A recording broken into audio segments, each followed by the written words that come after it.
درخت آلوچه در جنگلی که مشاهده میفرمایید هیچ برگی وجود نداره، ولی این درختی که داخل آب کمی که از رودخانه کوچیک بالا سرش چشمه داره، از اونجا آب داره میاد.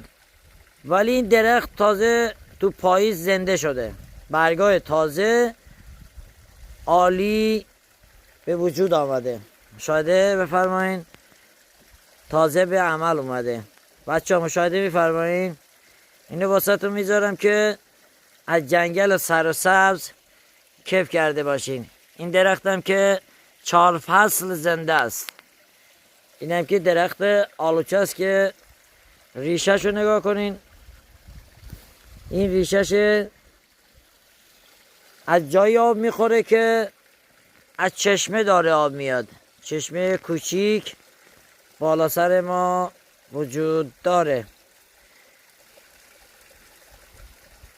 چشمه کوچولو صفا کرده باشین که این ویدیو رو واسه شما تو یوتیوب گذاشتم. ممنونم، حمایت کنید.